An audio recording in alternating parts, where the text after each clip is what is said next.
Hej Cecilie. Tillykke med fødselsdagen den 11. Det ville jo være skønt at have fejret dig herhjemme. Men nu ser vi frem til, at der ikke er så længe til jul. Vi tæller dagene. Håber du har det godt. Jeg er altid glad for at høre fra dig, og høre, at du er glad for at være, hvor du er. Og det er helt rigtigt, for der er et ord, der siger, Gud fører os af rette veje for sit navns skyld. Og du er på den plads, hvor du skal være. Nu må du have det rigtig godt, og må Gud fortsat velsigne dig i din tjeneste for ham. 3. Hej Cecilie, tillykke med fødselsdagen. Jeg vil ikke synge for dig, fordi det vil du nok gerne være forskånet for.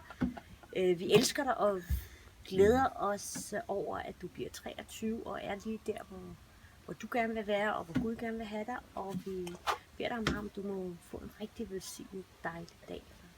Og ja, og så tænker jeg lidt, når jeg tænker på de ord, jeg blev mindet om, så det er med Martha og Maria, og der må vi sige, at du er blevet lidt mere Maria, som du sætter dig og lytter til Jesus, og det synes jeg bare er dejligt, og det skal bare blive ved med at gøre.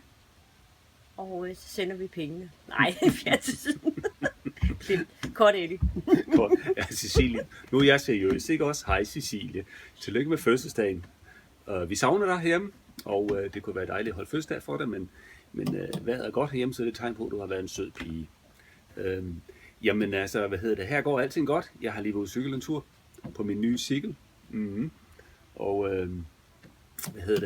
jeg tænker bare på, fordi i søndags, der havde vi lovsangs eftermiddag her, hvor Frank Anker, han delte nogle ord fra Apostlenes Gerninger 2:42 med, de holdt fast i apostlenes lære, i fællesskabet, brødsbrydelsen og bønnerne, eller også var det omvendt det sidste. Og det er vigtigt, at vi holder fast i det, så det gør vi også. Og fællesskab, det var også det, jeg sagde. Okay. Godt, tak for korrektionen. Det var kun 3 stolper. Nej, jeg sagde apostlenes lære, i læren, fællesskabet, bønnerne og brødsbrydelsen. Ja. Det giver 4. Okay? Ja. Det vil du altid huske. Det skal vi altid stå fast på, ikke? Men Cecilie, kan du have en fantastisk velsignet dag, og vi savner dig, og vi glæder os til, at du kommer hjem om 4 måneder, lige knap 3,5 måneder. Ikke? Ha' en god dag, min skat. Hej, hej. Hej, hej. Hej Sille, tillykke med fødselsdagen. 23 år. 23 år. Hvor er du gammel?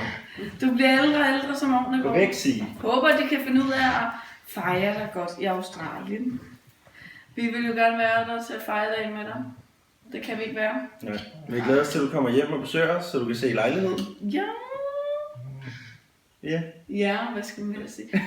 I dag er det Cecilies fødselsdag. Hurra, hurra, hurra. Hun sikrer sig en gave for, som hun ønskede sig. Og med dejlig chokolade og kager til. Tillykke med fødselsdagen, Sille. Og ja, selvfølgelig. Ja. Hun skal med. Ja. Det ved du godt. Hun er her stadig. Ja. Hun er ikke blevet kørt over endnu. Elsker dig, Cecilie. Vi holder meget af dig. Vi glæder os til at se dig. Kommer hjem. Hej Cecilie. Tillykke med fødselsdagen. Jeg savner dig utrolig meget, og jeg håber, du bliver far med manerer dernede sydpå. Jeg vil bare sige, at jeg elsker dig utrolig højt, og det er fantastisk at snakke med dig den gang imellem, vi snakker sammen. Jeg håber virkelig, at du nyder det, der er dernede, og jeg håber, at du har det rigtig, rigtig godt, og at du bliver far med manerer igen, som sagt. Og jeg håber virkelig, at de tager sig af dig, og at du nyder at være der, at du stadig føler, at det er det, du skal være. Jeg håber dog stadig, at Gud han siger til dig, at du skal være der i 2 måneder i stedet for 2 år. Men jeg elsker dig, og jeg håber virkelig på, at du har det godt dernede. Du er fantastisk. God dag. Vi har sendt dig en lille skilling i fødselsdagsgave. Jeg håber, du kan bruge det. Det tror jeg helt sikkert, du kan. Det hjælper alt sammen.